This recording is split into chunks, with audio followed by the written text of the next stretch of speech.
내 말과 내 전도함이 설득력 있는 지혜의 말로 하지 아니하고 다만 성령의 나타나심과 능력으로 하여. 아멘. 바울은 자신이 고린도에서 복음을 전할 때에 세상에서 말하는 화려한 언변이나 지혜를 의지하지 않았다고 합니다. 당시 고린도는 수사학과 철학이 발달한 도시로서 웅변가들이 사람들을 설득하고 군중의 환심을 얻는 데 능했습니다. 또한 사람들은 논리적이고 지적인 말에 쉽게 매료되었고 지혜 있는 자로 인정받기를 원했습니다. 그러나 바울은 자신이 그런 세상의 방법을 사용하지 않았음을 분명히 합니다. 그는 고린도에 와서 하나님의 증거를 전할 때에 오직 예수 그리스도와 그가 십자가에 못 박히신 것만을 증거했다고 합니다. 이것은 단순한 전도 방식의 차이가 아니었습니다. 바울의 복음 선포는 본질적으로 세상의 가치와 다른 차원에 속한 것이었습니다.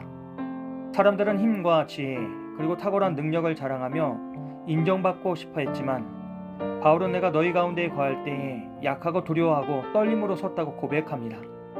바울은 자신의 약함을 숨기지 않았습니다.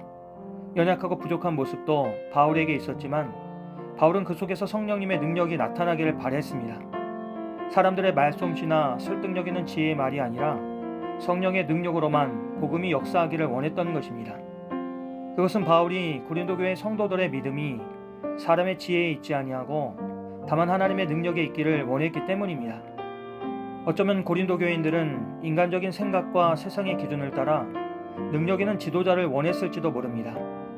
그러나 바울은 교회의 기초가 사람의 능력이 아니라 하나님의 능력 위에 세워져야 한다는 사실을 강조합니다. 그러면서 바울은 한 가지를 더 덧붙입니다. 그는 장성한 자들에게는 지혜를 말한다고 합니다. 하지만 그 지혜는 세상의 지혜가 아니며 이 세대의 통치자들의 지혜도 아닙니다. 세상의 지혜는 잠시 있다가 사라지고 결국 아무런 유익을 주지 못합니다. 그러나 하나님의 지혜는 감춰졌던 것이며 하나님이 영원전부터 우리의 영광을 위하여 미리 정하신 것으로서 이 지혜는 세상의 권세자들이 알 수 없었습니다. 만일 그들이 이것을 알았다고 한다면 영광의 주를 십자가에 못 박지 않았을 것입니다. 이 대목에서 우리는 하나님의 지혜가 얼마나 놀라운지를 깨닫게 됩니다. 세상의 눈에는 십자가가 실패한 것처럼 보였지만 사실은 그 십자가 속에 하나님의 구원 계획과 능력이 담겨 있었습니다. 하나님은 사람의 생각으로는 도저히 알 수 없는 길로 구원을 이루셨습니다. 그래서 바울은 이사야가 전한 하나님의 말씀을 인용하며 눈으로 보지 못하고 귀로 듣지 못하고 사람의 마음으로 생각하지 못하였던 것을 하나님이 자기를 사랑하는 자들을 위하여 예비하셨다고 전합니다. 이것이 바로 인간의 한계와 하나님의 놀라운 섭리의 차이였습니다. 사람은 언제나 눈에 보이는 것과 귀에 들리는 것, 그리고 손에 잡히는 것만을 기준으로 삼습니다. 그러나 하나님께서 준비하신 구원과 영광은 우리의 상상과 기대를 훨씬 뛰어넘는 차원에 있었고 그것은 오직 성령을 통해 우리에게 계시되며 믿음으로 받아들일 수 있습니다.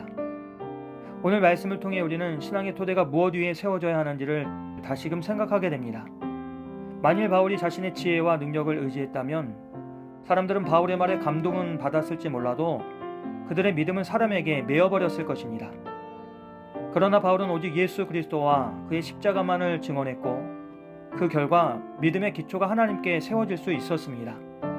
우리의 삶에서도 신앙의 기초가 어디에 두어져 있는지가 중요합니다. 혹시 우리는 신앙생활을 하면서 눈에 보이는 조건과 기준을 더 의지하고 있지는 않습니까? 사람들의 평가와 세상의 성공 척도에 맞춰 신앙을 가늠하지는 않습니까? 우리의 신앙의 기초는 바울의 고백처럼 사람의 지혜나 능력이 아니라 하나님의 능력 위에 세워져야 합니다. 사람의 능력에는 한계가 있습니다. 아무리 설득력 있는 언어도 시간이 지나면 힘을 잃습니다. 그리고 아무리 화려한 공동체라도 복음이 중심이 없으면 오래가지 못합니다. 우리가 신뢰할 수 있는 유일한 토대는 예수 그리스도의 십자가와 성령의 능력뿐입니다. 바울은 의도적으로 자신의 연약함을 드러냈습니다. 그는 성령의 나타나심과 능력을 통해서만 고린도 교인들이 믿음을 갖게 하려고 했습니다. 이것은 오늘 우리에게도 큰 도전입니다.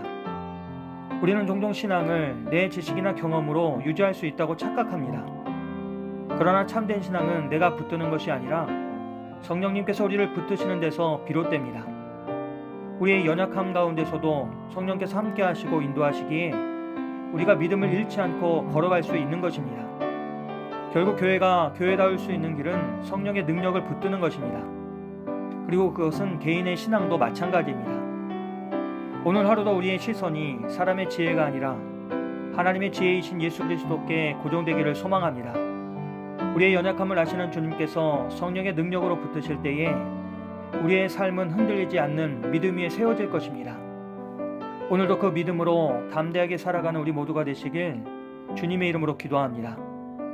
좋으신 하나님, 우리의 믿음이 사람의 지혜가 아니라 오직 성령의 능력 위에 굳게 서게 도와주시옵소서. 그리고 오늘도 우리의 약함 속에서 일하시는 그리스도의 은혜를 더욱 깊이 경험할 수 있도록 도와주시옵소서. 예수님의 이름으로 기도합니다. 아멘.